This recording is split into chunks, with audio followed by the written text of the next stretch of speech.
Well, good Saturday evening, Alaska. We continue to track wildfires across the state as well as some cooler conditions that we're going to be watching as we welcome in next week. We'll get to all those details, but going ahead and giving you a live look at what we're seeing outdoors. You can see those overcast skies out towards the Aleutians. Those will eventually make their way into South Central, but for this afternoon and evening, we're still seeing some sunshine potential, but we're already beginning to notice that cloud coverage increasing across the region. This is going to pave the way for some cooler conditions as we welcome in next week. But as far as what we're dealing with this afternoon, of course, we continue to see that sunshine, those temperatures continuing to warm across the state. And of course, today is going to be the first day that we begin to lose that daylight. Of course, we really don't see any significant change until about late July and early August. But going ahead and giving you a look at what we're dealing with when it comes to the headlines for this weekend and into next week. That wildfire acreage across the state now approaching 75,000 acres that have burned. We've got temperatures, they're expected to cool down starting today,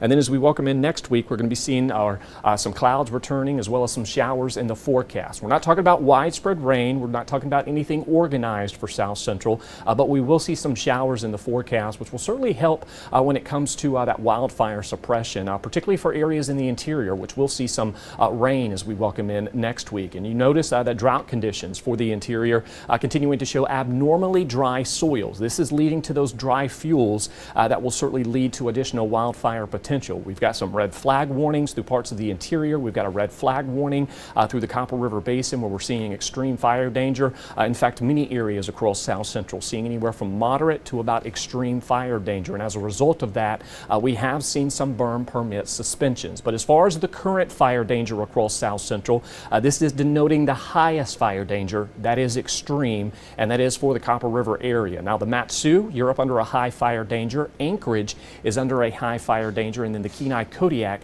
area is up under a moderate fire danger. But when it comes to the burn permit suspensions, which go into effect today, that is for Mat-Su, Kenai Kodiak, as well as the Copper River area. And this is largely due to the above average temperatures that we've been dealing with, the dry soil, overall just dry conditions, as well as the relocation of fire resources that are being shifted to the interior to fight those wildfires, which for some have continued to grow to quite high extremes. In fact, we've got a brand new closure along the Parks Highway, and that's largely due to the Bear Creek fire now beginning to build its way across the Parks Highway. So we've got red flag warnings. We've got some heat advisories as you head out towards southeast Alaska. Now, you've seen several headlines saying, hey, this is the first heat advisory that has ever been issued in Alaska. Yes, while that is the case, this is not the warmest we've ever been. The big reason why we are starting these heat advisories is because the criteria for Alaska, we've never had a criteria for heat advisories.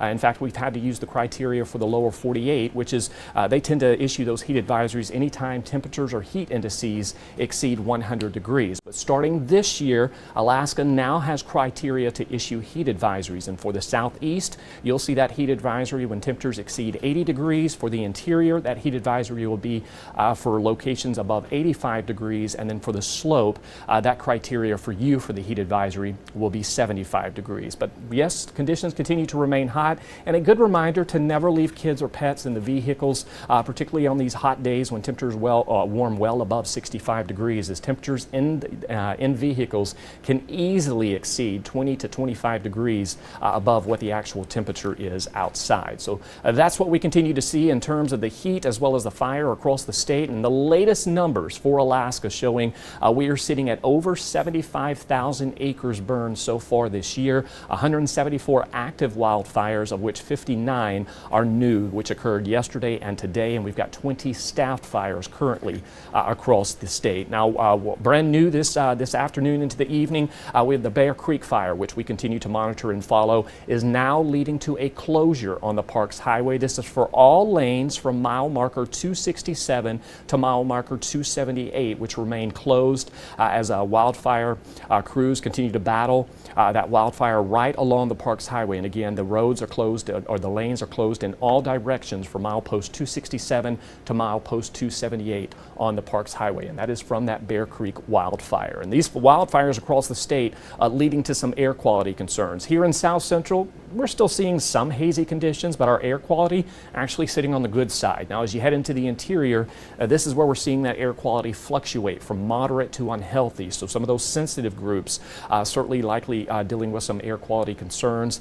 So if you're one of those who tend to be a little bit on the sensitive side when it comes to not only heat but smoke, you may want to make sure that you mask up when you head outdoors as we continue to hold on to these smoky conditions, primarily for the interior. So that's the wildfire threat an activity that we continue to see across the state. Notice temperatures this evening not as warm as what we have been. We're beginning to tap into some of those cooler conditions across the state, which we actually will see for a large portion of this upcoming week. Now, the warmest location we're seeing this afternoon and evening out towards Toke, Northway, where we're seeing those temperatures sitting in the mid to upper 80s. Still warm, though, along the slope, 55 in Dead Horse, 60 in Kotzebue, 54 in Bethel, and ongoing cloudy coverage as well as cooler weather and rain continues out towards the Aleutians. This is largely due to our blocking pattern that continues to remain across the state. That ridge of high pressure that we've been dealing with has been bringing ample sunshine as well as that thunderstorm potential we've been seeing across Alaska. That's shifting to the east-southeast, affecting the panhandle both today as well as tomorrow. As that moves out of the region, it's going to allow for that trough that's been settled in out towards the Aleutians to build eastward here into next week. So what does this mean? Well, we'll see more cloud coverage, we'll see cooler conditions, and rain showers will build back in across the state, which certainly will help when it comes to some of that wildfire suppression across Alaska, and likely will certainly help those the firefighters fighting those wildfires. So there's that trough you can see building back in across Alaska as we welcome in next week. We're talking about temperatures in many spots could be about 10 to 20 degrees cooler than what we expected, or than what we did see for a large portion of this week. So that's the overall upper air conditions, and you can see as we look ahead through this weekend, thunderstorm potential not as robust as what we did see for a large portion of this week.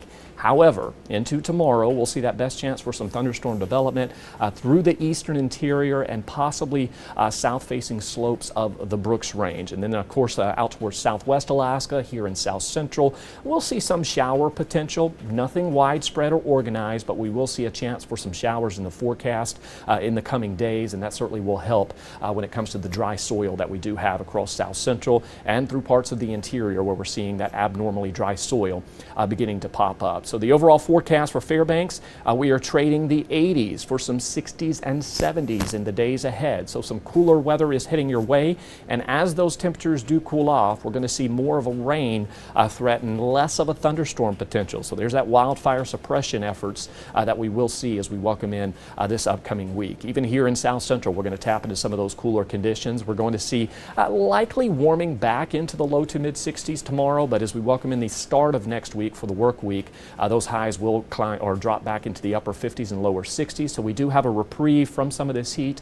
In fact, as we close out June and welcome in July, we likely will see these highs across south central staying in the low to mid 60s.